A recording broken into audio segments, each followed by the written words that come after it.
Sorry for the delay. No problem. Thanks to I you. apologize. No problems. Thanks to you to be with us again in Italy. Yeah. Awesome. Well, good to see you guys. Welcome back. Welcome Yes. back to Alchemy-Sound. Yes, thank Again. you. Thank you for having me again. Thank you. It's good to see you guys. This time is for this wonderful album here. Yeah, Okay. yeah, that's amazing. I'm Wonderful. so glad to see that in your hands there. Yeah. And so let's talk about the origin of the band. Let's start. So we can leave you soon. That you can come back to prepare for the tour. Yeah. Oh no problem at all. No problem. But I just appreciate the interview and us talking about Umbilicus, of course, and it's an exciting time for all of us. And but yeah, I mean, crazy how the band came together. I mean, I guess if I really want to start from the beginning, I got to go back 20 years from 20 years ago, back around 2000. When Jack Owen was actually still in Cannibal Corpse, Okay. him and I wanted to do kind of a project, back to the roots kind of a thing, like our rock and roll, our love of rock and roll. And we did start a project 20 years ago, and it was called Path of Man. And it was him and myself and actually Vernon Blake, who plays bass in Umbilicus. And it was us three that started playing and writing some originals and some old rock and roll kind of music. We ended up actually playing 2 shows in Tampa, Florida. And we wrote about, I don't know, maybe 15, 16 original songs. Okay. And we recorded some demos, but that was about it. So we played, so this Path of Man was, maybe it was around about a year, maybe a year or so, year or two. We had a few different singers in that time. We could never find the right guy. And, the live performances we did were with actually the singer Mark Rivera. Not Mark Rivera, what am I thinking? James Rivera, Okay. I'm sorry, from Hellstar, the old metal band Hellstar out of Texas. And he was living in Florida, and he's a great metal singer. So he played the 2 shows live with us, but he never recorded any of the music. But we were always looking for more of a kind of a regular old just rock and roll guy, And so to make a long story short, that was short-lived and kind of fell apart around 2001, 2002 or so, and fast forward then, I guess 20 years later, right around after the pandemic, or when the pandemic hit, when Cannibal Corpse was finishing up recording Violence Unimagined, I was done doing my drums and all that, and that would have been March, let's see, May of 2019. Of 20, I'm sorry, when the pandemic hit, right after that. And we knew Cannibal Corpse wasn't going to be able to tour for a little bit because of everything that was happening. So I had a thought in my head, like, I'm still really good friends, and I've always been, with Vernon Blake, the bass player. And we always talked about getting the band back together, it would be awesome. And it's just never materialized, within this 20 years. So I got a hold of Vern and said, hey, now's the time. If we're going to try to revisit this would be the time to do it, because I have the time, which is crucial, of course, right? So Vern and I got together around that time, May of 20, and started playing some of these old Path of Man songs that we remembered. We were able to go back and learn them and listen, and just him and I at least jam them out. Well, Jack Owen wasn't interested in really, wanting to play anymore, and he wasn't living in Florida. And, we felt that if we're going to do this, we're going to need a new guitar player. So that's when we knew of Taylor Nordberg, and through mutual friends, and we got a hold of him and said, hey, man, we got this project. We told him the whole story, basically what I'm telling you now. And, would you want to come out and maybe try out and, see what happens?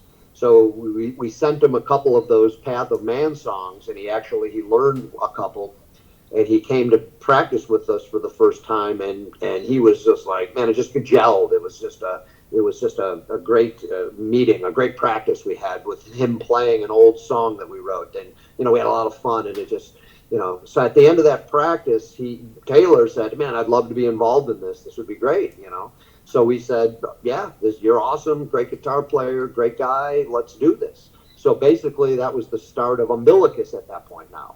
So, you can put Path of Man to rest because we didn't want to use any of those old songs. I mean, it would have been nice to use some of the old songs, but it just didn't make sense.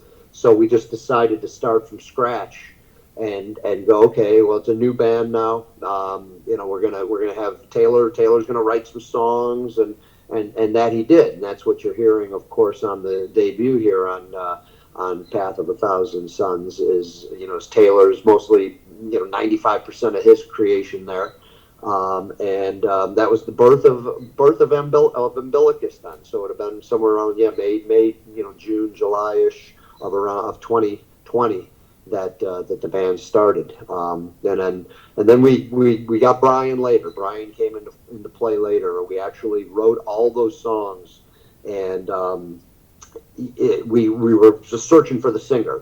We knew it was important. And we had a couple of people in mind. We would have liked somebody maybe local in Florida here in Tampa, but it's just Taylor knew of Brian from a band that Taylor plays with Brian in, a hardcore band called Fore, Fore, and he said, "Hey, I got a guy that maybe he'd be interested in, and he's got a great voice, and I'll send him some of the songs and see what happens." And then Brian did a couple of tracks over. I remember it was over the song "Hello Future." That was the first one we heard with Brian singing, and it was amazing. It blew us away. I mean, we were like, "This is the guy. This is the guy that needs to be fronting this band." I mean, the song sounded complete. It was just what we were looking for, right? So the crazy thing is, not so crazy, but he lives in Canada. He's from Canada. And we're, of course, in Florida, very far away from him. So that made it a little more difficult in a lot of ways. But at the same time, with technology today and all this, it can be done, So we didn't care about the fact that he lived in Canada too much. We weren't even thinking of those things. We're just looking at making the best music possible, the band as best as it can be, and it made sense to have him in the band. So that's basically how it all came together there, and then it was just a matter of fine tuning the songs and getting them prepared and ready to go to be released finally, on the album here. So that was the story of Umbilicus right there, the birth of Umbilicus. Great. It's about musicians that basically came that came from death metal, and it's funny to see guys that came from death metal to perform on something like 70s sound. What did you bring to this choice? It's just the fun, or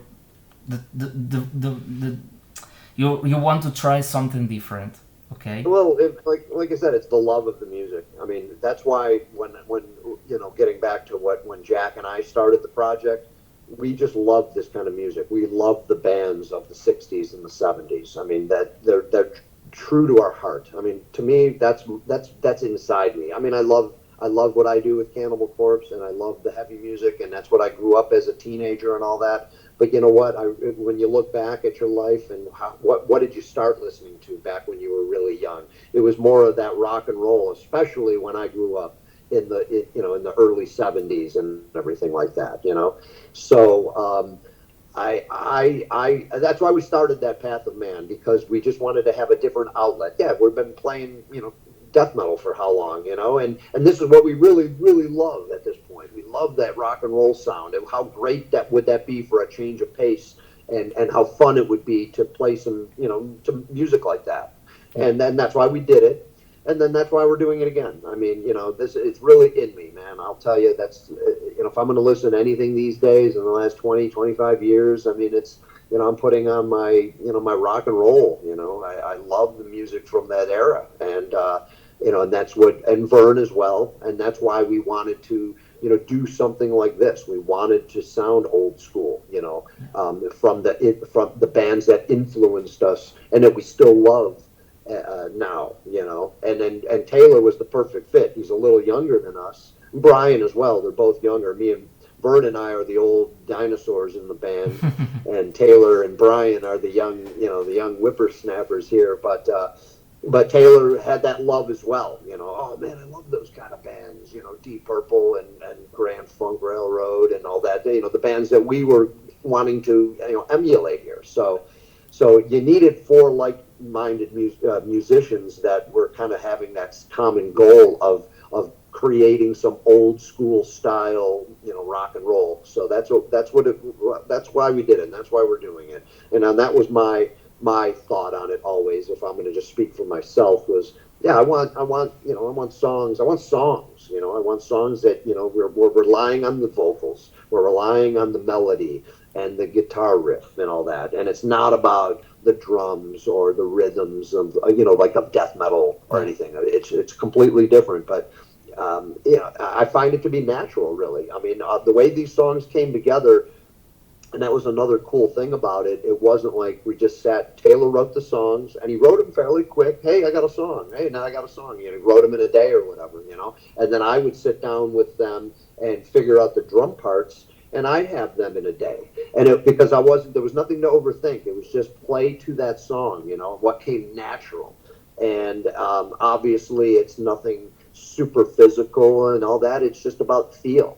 And I love that about that kind of music and what we're doing here with Umbilicus. So, I mean, it's an amazing feeling, and it's completely different than playing death metal for the most part, of course. But but we're all having a good time, and we're all enjoying it. It's just music that we love.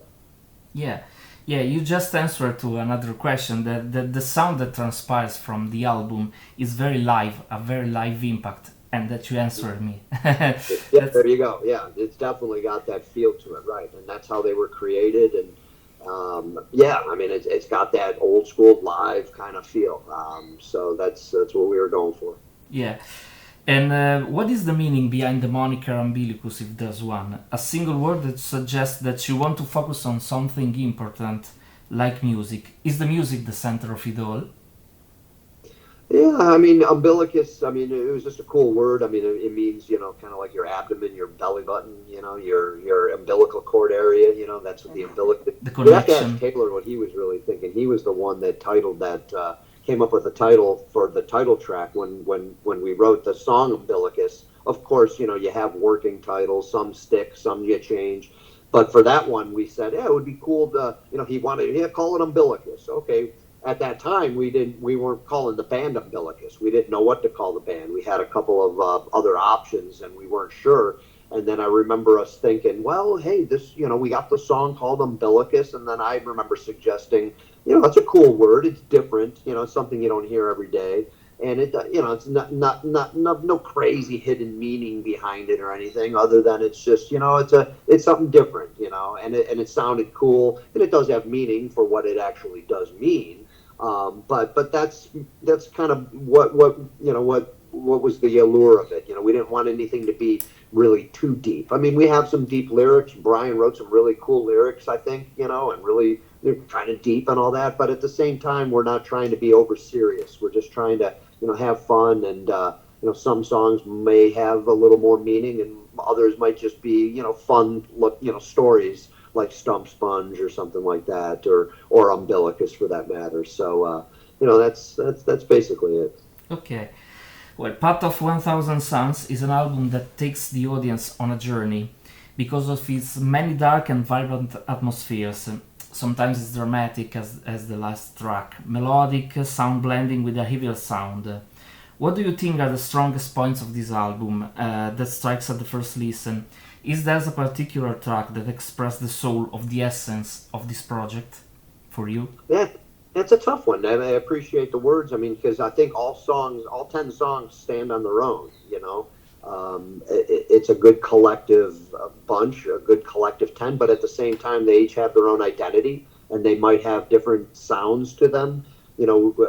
So it was tough because exactly what do you want to put out first? I think obviously a lot of people listen to music differently these days, and maybe they don't listen to albums from the front to get back like we did growing up, it still was important for us, of course, to have an order like that we felt was old school in that way, and that's why I think we went with Hello Future, just because it kind of, it hits you a little harder. It's got some, a little more driving riff, and it's got a little bit of everything in the song, and then then you play, then you kick in with Umbilicus. That's got a little more heavy of a song, a little more plodding along, maybe a little more modern, so to say, than Hello Future. So it's a tough one to answer, really, because when I listen to it personally, I listen to all 10 songs.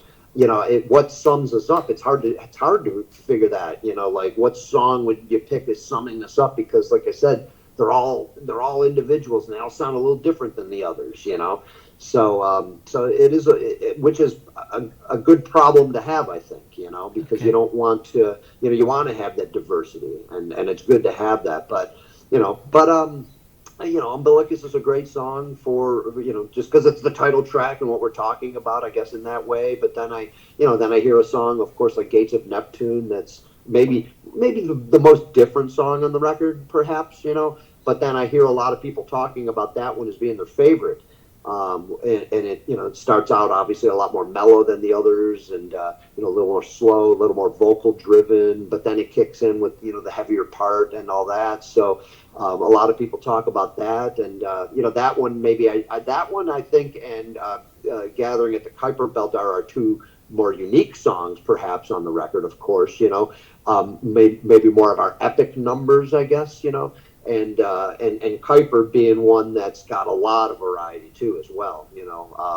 A very, very atmospheric, different song perhaps than really the rest of those. But so yeah, man, it's a tough one. It is a tough one to kind of pinpoint what you would say sums it up and sums up our sound. But it's interesting. We talk about that too, because of course, we want to keep this band going, and that's the plan here. And who knows when we'll write some new stuff and get a new one out. But I can see this band just being like, one of these bands that we don't have, like, per se, a formula. We want to be rock and roll, but we're not going to pigeonhole ourselves to a sound. Maybe some songs in the future can end up being a little heavier. Maybe some could be a lot more mellow. Who knows, right? It's just going to come down to what we're feeling and what those guys write, what we feel comes out of us individually, and there should be no limits. Okay. So it'll be interesting to see what the band holds, what the future holds for the next songs that we create, because they could be a lot different than the ones we're listening to right now. So yeah, it's interesting. It's a good question, but it really is a tough one to answer. Okay. Did you contribute to write the lyrics, Paul? In Cannibal Corpse, you usually do this. And where did you take the inspiration for the lyrics in this case? Well, yeah, that was interesting, because we did not write one lyric. Brian Stevenson wrote all the lyrics for this. I came up with a couple song titles, like how, of course, I do that a lot with Cannibal Corpse. And yes, I write a lot of the lyrics for Cannibal Corpse. But I think Brian, being a frontman, a proper frontman, he was in a band called Old James, and he's a great musician. He's a great guitar player. He's a great bass player. I mean, he's just an all-around, great lyricist. And I think we all felt like, kind of, hey, you're the singer. If you got lyrical ideas, go for it. Now, if Brian didn't have those ideas, maybe some of us would have, of course, got in there and wrote, because we can all do that. I know Taylor can write some lyrics as well. So I myself personally love the fact that I didn't write any lyrics. That just let Brian write them. He's the singer. You got plenty to say. You got a great creative voice. And he wrote some great lyrics for sure. So I'm glad that I wasn't involved. It might have been a little difficult for me to kind of write lyrics like this, because I'm so used to the old Cannibal Corpse style here that you want to hear, you want to write some gore and some horror. Yeah. Well, I can do that, but coming up with some normal subjects might have been a little more tougher for me. So yeah, no lyrics for me at all. Just a couple song titles. I came up with the song title "Stump Sponge." I remember I had that name, and I told Taylor, I go, man, I got this name. I want to call a song, and I told him "Stump Sponge." Oh man, that's great. I love it. Yeah, we got to call a song that. So all right, what it means. It had no meaning. It was just something I thought fun. For a project like this. So I came up with that, and I think I might have came up with a couple others, but yeah, no lyrics this time around. Yeah. So that's nothing this time. not on this time. You passed from Starbucks/Kill from until sunflowers, Exactly, and mushrooms. exactly. About the lyrics, I had the feeling that there is a single character who live a different experience. It's like we have a story, a single character, a single actor that lives a story, different experiences. Yeah, that's the feeling that came out from the lyrics. For us. Yeah, I mean, see, that's a question, unfortunately, like Brett, I can't answer. That would definitely be more of a question for Brian. Yeah, as you said, since he wrote all the lyrics, it was kind of like, man, I read the lyrics and I think they're great and all that, but it would have to be a question that he would have to answer. What he was really thinking about and going for when he wrote all the lyrics. So yeah, that's one that I just can't answer at this point. Yeah. Hope you'll be in Italy soon, so we can ask to Brian directly. Yeah. Right. Okay. That's it. The last couple, right? The artwork. About the artwork, gives us the perception that there is a real window open to the future or an unexplored world. It's beautiful and evocative. It's very evocative, the cover. How did the idea come about, and who made it? Well, that's another question that'll be a little more difficult for me to answer. Well, who did this? Our guitar player, Taylor Nordberg, drew that cover. Taylor is such a great talent in so many ways. He writes songs. I mean, now he plays in Deicide, so he's a death metal guitar player. He can write these songs. He can write lyrics. He can sing. He can produce.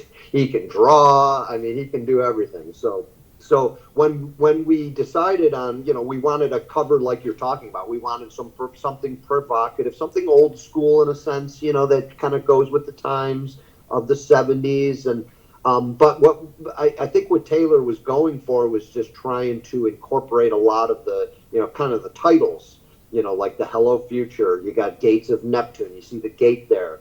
Stump Sponge being the mushroom kind of on the stump there, right? Maybe throwing in because of the Kuiper belt that we're talking about, having the planets in there. I mean, the suns, I guess, kind of the planets, the outer space kind of look to it. Actually, the green little thing, that's supposed to represent the umbilicus, kind of like representing the umbilicus that's, that we talk about. But you know what? If you read the lyrics to Kuiper belt, Gathering at the Kuiper belt, there is the lyric with the path of 1,000 suns that is in that song. So I know Taylor came up with, hey, I think we should call the album Path of 1,000 Suns. I really love Brian's lyric in Gathering of the Kuiper belt and him talking and saying that phrase, and it stuck with him. So I think I could probably answer what I'm, almost with the lyrics. I can say a little bit more, but you'd almost have to ask Ben Taylor exactly what he was going for fully on the cover. I think, like I said, I can kind of sum it up that he was trying to kind of just come up with something old school, something a little artsy, something provocative, like you were saying, and that kind of ties in, some of the song titles and some of the ideas that we were talking about throughout the song. So. But right, to fully get where we want to be, where we're coming from, that would actually be another one for Taylor to be answering fully, to see exactly what he was thinking fully. So. Okay. Any plans for a tour? Well, right now it's difficult because Brian, that's our problem. Brian being in Canada, And I know the restrictions are still tough. Canada is one of the hardest countries they've always been difficult, like getting in and out of Canada, things of that nature. Of course, with the pandemic, it's been crazy. So with so many restrictions and everything, it makes it a little more difficult at this point. I mean, things are obviously starting to lighten up a lot, so we're hoping sometime soon we will be able to. I guess our thought process was, put the album out, let's see what happens. We'd love to play. We haven't played live yet. We would love for Brian to say, come to Florida, since the three of us, Vern and Taylor and myself, of course, live in Florida here in the Tampa area. We would love for Brian to come down and at least play some shows, maybe in Florida to start, but when that's going to happen, we don't know. We obviously also have to work around my schedule with Cannibal Corpse. Now Taylor being in Deicide, with his schedule, so Brian being in Canada, we'll hope. I just don't know. We're hoping soon. It would be great to do something. It would be great to go on tour. It would be great to play some festivals. I guess we'll see how things pan out, though. I mean, regardless, we are going to be playing. Whether that is a full-blown tour, are we going to be able to come to Europe? I think, like I said, we put the album out. We wait to see what happens. We see what kind of responses we get. We see what kind of what people are saying. You never know. We might get a call tomorrow, and some guy's like, "Man, I really want you to come here to play this festival," or what have you. Or maybe in a few months, the album's selling really well, and there's more talk about it, and the popularity's growing, and we feel that, hey, we really got to get out here because the talk is real strong. So we'll see what the future holds, but we definitely want to be playing. And that's our goal, is to keep going and to do some touring. So it's just going to be a matter of when that's going to happen. So okay, Paul, thank you very much to be here with us. Thank you for your time. And thank you guys. I appreciate it. Again, sorry for the delay, and man, just so good to talk to you guys again. Thank you. I appreciate the time, and I'm glad you like the Umbilicus. And, yeah, absolutely. And hopefully one day soon we get to play in Italy. You miss with Cannibal. I'm jealous to the photo you have with Marco. I want all three. Well, that'll happen. We'll get that to happen. I know I was looking at the Cannibal Corpse schedule and was like, oh man, we're not no Italian show. I know. I mean, normally we're playing in Milan. Yeah. Recently, and then I would have thought we would be playing at least one show in Italy, but I know not even one, which sucks because well, what are you gonna do? But hopefully that'll happen soon. We'll get a picture, and it'll be with Umbilicus this time, though, right? Yeah, we hope to see you soon, because it's the first time that I miss Cannibal since the Gallery Suicide. And see, that's crazy, right? We've been playing in Italy for that long. For us to not have an Italian show, it's weird, right? Yeah. I mean, it's unfortunate that it isn't happening. Yeah, it sucks. Yeah, and a lot of times you came twice for a tour. Right. And right. I saw both show, but it's the first time that I miss one. Oh man, what the heck? I know. I don't understand why. I mean, that's all obviously booking agents and everything that deal with that. But when we get the schedule, and I remember looking, oh man, there's no Italian show. That's just weird, because there's always at least one, over the last 20 years, I mean, if not longer. So it is unfortunate. Yeah, we hope to see you for the first time with Umbilicus here. Okay? There we go. That's it. Okay. We're coming, and we'll be there with Umbilicus. I hope so. We'll keep our fingers crossed, and we'll hope that it's sooner than later. So, okay. Thank you very much for your time. Sorry for bothering you because you're leaving for a tour. Okay. Oh, not at all. I'm glad we got to do this. I know when you said about doing it later, I'm like, man, it's got to be now. And I wanted to do this with you guys, and I'm glad we got to do it because there is a lot of things to get done. We leave Tuesday already, which is only a couple of days away, so a lot to prepare for this tour for Cannibal Corpse. And if we didn't do this now, then it might not have happened for a little while. So I'm glad we got this we got to do this today. So Thank you, we're honored. Thanks. Bye. Yeah, thanks, guys. Thank you so much. So, Bye, Paul. Good luck for the tour. I appreciate it. Thank you, and great talking to you. So Thank we'll you very keep much. in touch, of course, and we'll hope to see you guys soon. So Thank you. Thanks. okay, Thanks. okay. Bye. Bye, guys. Bye, Bye-bye. Paul. Thank you. Thanks. Bye. Bye. Good night. Bye. Good night. Good night.